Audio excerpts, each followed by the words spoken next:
This house is mine now, just leave. Amanda's voice echoed through the hallway as I stood in my doorway, still wearing my hospital scrubs after a 12-hour shift. My sister-in-law stood in my living room, surrounded by boxes and suitcases, looking triumphant. I gripped my keys tightly, my exhaustion suddenly replaced by a surge of adrenaline. How did you get in here, Amanda? She tossed her perfectly styled hair over her shoulder, that familiar smug smile playing on her lips. Mike gave me his key. He agrees it's time for you to go. This house is too big for just one person anyway. Mike, my husband's brother. Of course he'd given her the spare key I'd asked him to hold during emergencies. I should have known better. Really? I kept my voice steady, years of handling emergency room crises coming in handy. And what makes you think you have any right to my house? Amanda's smile widened as she pulled out her phone, showing me a text conversation. The family agrees. Mom and Dad think it's ridiculous that you're rattling around in this big house alone while I'm stuck in that tiny apartment. Besides, you're not really family anymore, are you? Not since James. She trailed off, letting the implication hang in the air. Not since James died, my husband. Her cousin.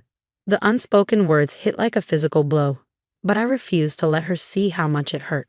Instead, I smiled. Thank you, Amanda. Her triumphant expression faltered. What? Thank you for making this so easy. I couldn't have asked for better timing. Now she looked completely confused, her perfectly manicured hand gripping her phone tighter. What are you talking about? I set my bag down, taking out my own phone. You broke into my house. You've admitted the family conspired to force me out. And you've documented it all in those lovely texts. My security cameras caught everything else. I gestured to the small device in the corner she hadn't noticed. Would you like to leave on your own, or should I call the police? Amanda's face flushed red. You wouldn't dare. The family won't stand for it. The family? I laughed, but there was no humor in it. You mean the same family that's been trying to push me out since James died? The ones who've been whispering behind my back, making plans for my house as if I don't exist? I stepped closer, my voice dropping. Let me make something very clear. This house, it's mine. James left it to me. Not to you, not to the family, to me, and I have something none of you know about. Amanda's confidence wavered. You're bluffing. Mom and Dad said. Your parents don't know everything. I cut her off. James and I had our own plans, our own secrets. Would you like to find out what they are in front of a judge? She stared at me, uncertainty creeping into her expression.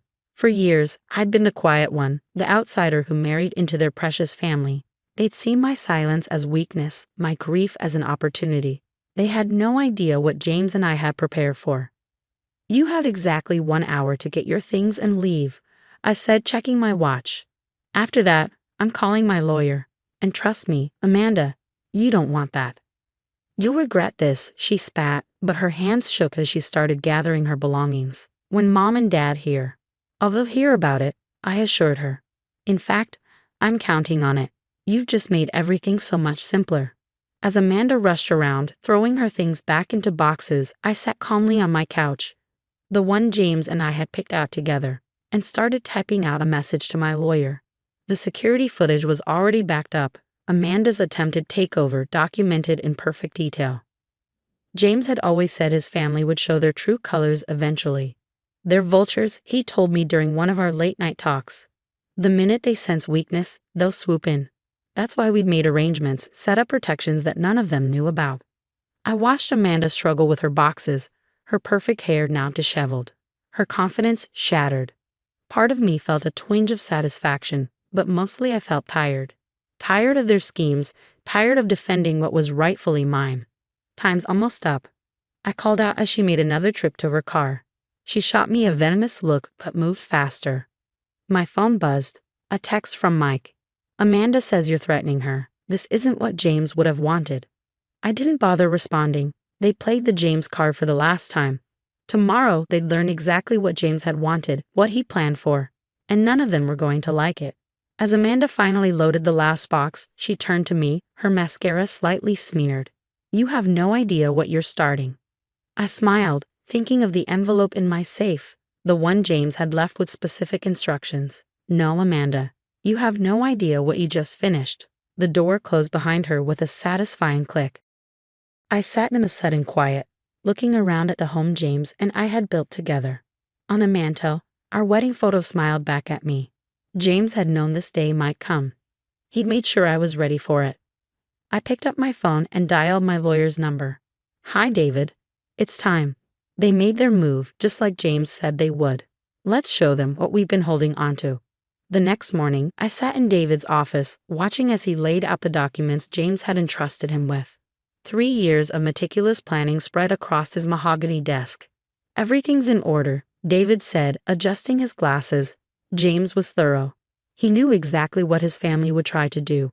I picked up one of the papers, a detailed account of every loan the family had taken from James over the years, complete with dates, amounts, and their promises to repay. None of them ever had. "How soon can we proceed?" I asked, thinking of Amanda's threats. "I've already filed the initial paperwork. But first," David handed me an envelope still sealed. "James left instructions for this to be opened only if they tried to force you out of the house." My hands trembled slightly as I broke the seal. Inside was a letter written in James's familiar handwriting. "My dearest love, if you're reading this, they've finally shown their true colors. I'm sorry I'm not there to protect you from them, but I made sure you have everything you need to protect yourself." What they don't know, what I never told them, is that every loan they took came with conditions. Every time they borrowed money, they signed agreements. Mom, Dad, Mike, Amanda. They were all so eager for quick cash that they never read the fine print. Those agreements, they're all legally binding. If they ever tried to force you out of our home, every loan becomes due immediately. With interest. Don't let them bully you. Don't let them use my memory against you. Show them exactly who you are. All my love, James. I looked up at David, my vision blurring with tears I refused to let fall. "How much do they owe?" He slid a spreadsheet across the desk. The total at the bottom made my eyes widen. "With compounded interest over the years," David said, "they owe you just over $487,000. The front desk called. Amanda's parents had arrived, right on schedule. David raised an eyebrow. "Ready?" I straightened my spine, tucking James's letter safely in my bag. "Let them in." Robert and Marie swept into the office like they owned it, with Amanda trailing behind. One look at their faces told me they'd expected to intimidate me into submission. "This has gone far enough," Robert began, not bothering with pleasantries. "Amanda told us about your ridiculous threats. We've been patient with you since James passed, but—" "Patient?" I interrupted, my voice cold. "Is that what you call trying to steal my house?" Marie stepped forward, her expensive perfume filling the air. "That house belongs in the family. James would have." "Would have what?" I pushed the documentation toward them. "Would have wanted you to repay the money you borrowed from him." The color drained from Robert's face as he looked at the papers. "These are private family matters." "They're legal matters," David corrected. "And according to these signed agreements, the full amount is now due." Amanda snatched one of the documents, her eyes scanning frantically. "This isn't possible. James would never." "James did," I said quietly. "He kept track of everything. Every time you needed money for a new car, Robert. Every time Marie wanted to remodel. Amanda's failed business venture. Mike's gambling debts. James helped you all, and you never paid back a cent." "We're family," Marie protested weakly. "Family?" I stood up, James's letter giving me strength. Family doesn't try to steal from each other. Family doesn't use someone's death as an opportunity to take what isn't theirs. David cleared his throat. "You have two options. You can pay the full amount within 30 days, or we can take this to court. Given the documented break-in attempt yesterday, I don't think you want this in front of a judge." Robert's face had turned an alarming shade of red. "This is extortion." "No," I said calmly. "This is consequences. You tried to take my home. Now I'm taking back what you owe me, what you owe James." Amanda slumped in her chair, the reality of the situation finally hitting her. "We don't have that kind of money." "Then I suggest you start selling things," I replied. "Maybe start with that beach house you bought with James's money, Robert. Or your precious art collection, Marie." They left David's office in shocked silence, the weight of their actions finally catching up to them. As the door closed behind them, I let out a breath I felt like I'd been holding for years. "James would be proud," David said quietly. "He knew they'd try something like this eventually. That's why he kept such detailed records." James would be proud, David said quietly. He knew they'd try something like this eventually. That's why he kept such detailed records. I nodded, touching a letter in my bag. James had known his family better than they'd known themselves. He'd seen through their facade of affection to the greed beneath. What happens now? I asked. David smiled. Now, we wait. But trust me, they'll pay. They have too much to lose if this goes public. Walking out of his office, I felt lighter than I had in months. James had given me one final gift, the means to stand up to his family and the strength to use it. 1 month later, I stood in my kitchen, sipping coffee and watching a morning sun stream through the windows James and I had picked out together. The house felt different now, not empty, but peaceful. The weight of his family's expectations and schemes had lifted, replaced by a quiet strength I'd found in standing my ground. My phone buzzed with a text from David. All payments received. The transfers are complete. I smiled, remembering the series of events that had unfolded over the past month. Robert and Marie had sold their beach house. Amanda had surrendered her luxury car, and Mike had been forced to liquidate his investment portfolio. They'd scraped together every penny they owed, knowing the alternative would be public exposure of their actions. The doorbell rang. Through the peephole, I saw Marie standing alone on my porch, looking smaller somehow without her usual air of superiority. After a moment's hesitation, I opened the door. "Can I come in?" she asked, her voice lacking its usual command. I stepped aside, letting her enter the home she tried to take from me. She perched awkwardly on the edge of the sofa, clutching her designer handbag like a shield. "James knew, didn't he?" she finally said.